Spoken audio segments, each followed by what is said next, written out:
Hi, this is Denise Matthew, and welcome to episode 41 of the Mandala of Life, 365 Days to Self-Discovery. Today we're moving to a new gate, the Gate 47.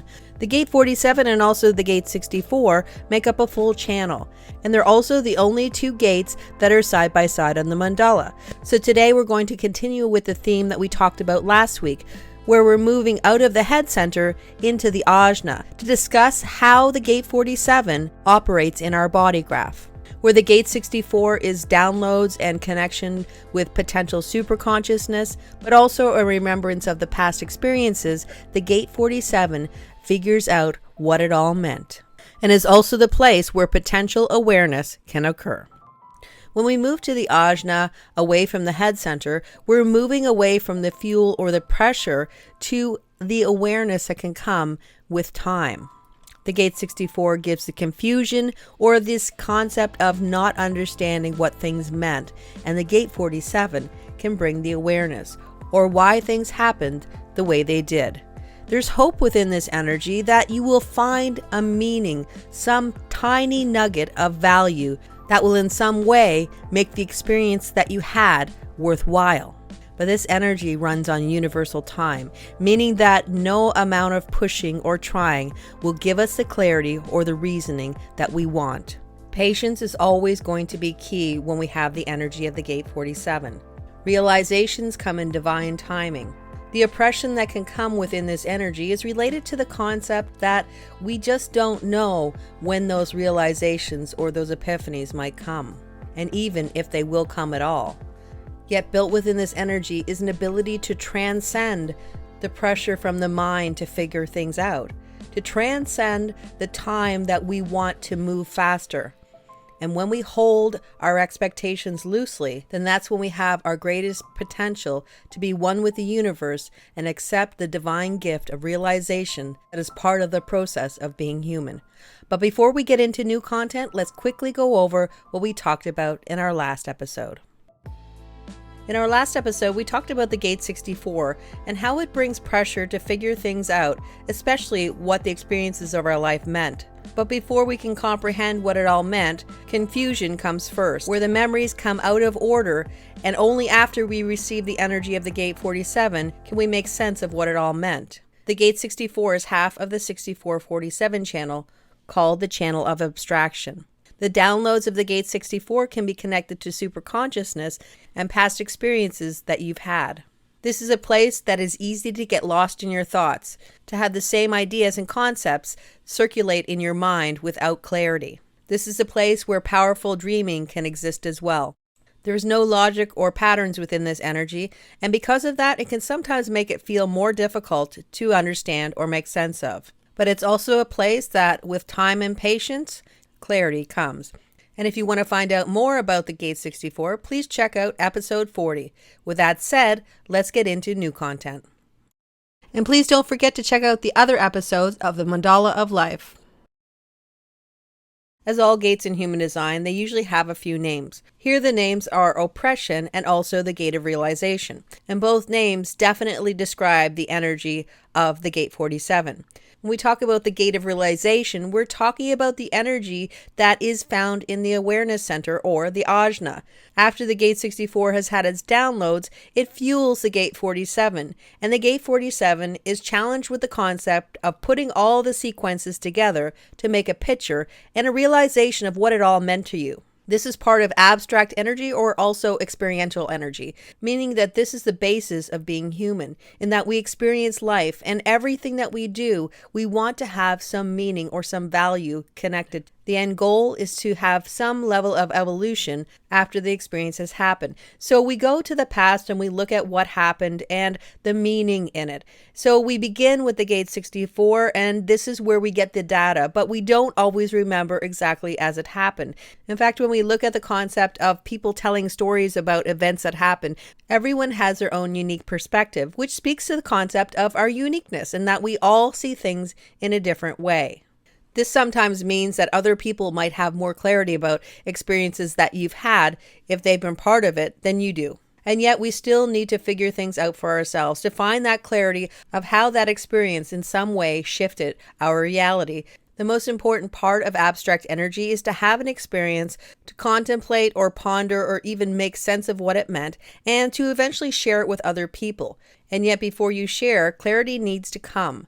And this is where we have the concept of oppression, because what happens is we get the downloads from the Gate 64, giving us all this information and this data, and it's swirling around in our head. And in that moment, we want the realization, the clarity, the aha moment that will show us the meaning of it all and why we are in some way going to evolve because of our experience. And yet, there is patience and timing within this energy, and the timing is not ours. There's nothing that we can do to quicken the process. Yet the beauty of this oppression is that it is a self-oppression, in that we can release from the energy and hope that we will get the clarity that we need when the timing is right. This is the seventh gate of the Quarter of Duality, where purpose is fulfilled through bonding. The Gate 64 is half of the channel of abstraction, or also called the channel of abstract thinking. This is the beginning of the abstract mental process. And there's a tremendous amount of mental activity within this energy. When you have the full channel, you can be considered somebody who has a very busy mind. And there can be a lot of different ideas that are floating around in your psyche, things that you're trying to figure out. And since there's a lot of data, it's important to try and figure out what is important and what isn't important. The filtering that the Gate 47 does is a kind of thing that releases the pressure, and it gives the clarity for a little bit so that you can figure things out. Eventually, the confusion will come again with something new, but it will always get that release of pressure when we have the Gate 47 filtering out the information and deciding what's important and what isn't important, and also what exactly the event that happened to you or the experience that you went through meant for you in your life. The abstract process is all about experiencing the present moment so that you can reflect upon it in the past. It's all about memories, because when an experience is over, all that remains is the memory, meaning that memories are the most important part of abstract energy. We also know that because abstract energy begins in the solar plexus, there's always going to be some level of emotional connection to the memories that we have, meaning that the energy within the abstract process can have a lot more feeling attached to it. When you have this energy, there's potential for you to be more of a visual learner. And the one thing that we have to remember is that all awareness centers come with a caveat, that they also come with some level of fear, nervousness, or mental anxiety. When we're talking about the ajna, we're talking about mental anxiety, and the Gate 47 is no different than the rest. Here, the mental anxiety is that life is futile, that there is no reason for why we do what we do, that everything is pointless and meaningless, and that we do the same thing over and again, and nothing ever really matters at all. With these big themes, it's easy to see why this is the energy that is called oppression, because what can be more oppressive than to think that nothing matters in your life, that everything you do has no value? This is also the energy of mindset that talks to the idea that what we believe can sometimes manifest in our reality. So if we believe that everything is going to go wrong, that our life is terrible and nothing good happens to us, many times that's the reality that we will see, and that's the reality that we will invite into our life. This is a gate that says mindset can break you or make you, which means there's a lot of potential for your power to be diverted from the reality that you want towards a reality that you don't want. And of course, there's balance in all things. It doesn't mean that we can live in a Pollyanna universe where everything is perfect and challenges and struggles don't exist. But it also means that we can look at the world as something that we are open to, that can show us beautiful things as much as it shows us ugly things. Oppression is a choice. We can feel oppressed by life, oppressed by the feelings that we have, or even the thoughts that we have. The question is, do we want to live in a world of possibility or impossibility? This is a place where we can actively make a decision to try to see the potential in life. Because by the nature of duality, we know that there can never be just one side of anything. There has to be two sides. Meaning that if we constantly focus on only the things that have not gone right in our lives and ignore the things that happen that we might consider happy events in our lives, then that's when mindset can become extremely oppressive. And that is when the fear that nothing has meaning can really rear its head. And many times we close the opportunity to find clarity in everything that's happened to us in our lives. If there's anything that can be said about life, is that it has its ups and downs. And also that what endures is change. Change is always coming in our reality, whether we want it or not. There will always be people who see no possibility in life and also feel oppressed by it. But there's also people who will see the beauty in life, that there is light in everything that happens to us, that there's meaning and value, and that we grow with every experience of our life. Nobody chooses difficult times. They're usually chosen for us by the universe. But 9 out of 10 times, if we ask people about what were their most impactful experiences of their life, most will say it's the challenges that they remember the most, the times where they were pushed to their limits, but yet they still continued to walk forward, to live life and to be part of life, to not be weighed down by oppression or to believe that there is no hope in the world that we live in, to understand that life is bittersweet, and without the lows, we would never know the highs. And when we accept all that life has to give us, and when we sift through the experiences of our life, both challenging and rewarding, we will in our own way understand that the game of life is filled with many opportunities to be alive, but only if we're willing to take it in all its entirety. There's no doubt that there's a lot of mental busyness within this energy.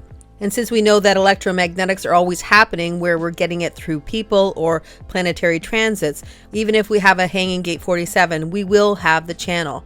And when we do get the channel, there may be this concept that we're not getting the downloads or the information or the clarity that we want. The key to remember is that the clarity does come, those aha moments or those realizations that kind of come out of the blue that you weren't planning on. Of course, your mind can be busy and active, and you can enjoy the contemplation, or you can ruminate and worry that the clarity will never come. Or you can busy yourself with life, which is one of the best solutions to how to work with this energy. When you're busy with something else, being active, going out with friends, in some way detaching from the thoughts that continue to swirl in your mind, then that's when you're truly free. And also, it's when you begin to believe that it's not if you're going to get the clarity, it's when. And when we've discovered the meaning and value of all the experiences of our lives, and see that being alive and experiencing life is one of our greatest gifts, then the mandala of life turns again, and we move into the potential for conflict resolution. This is the gate of friction, half of a design focused on reproduction, where there's potential to find awareness in intimacy. Well, that's all for now, and I'll be back soon with episode 42, the gate 6, the gate of conflict. Until then, take care, and I'll see you soon.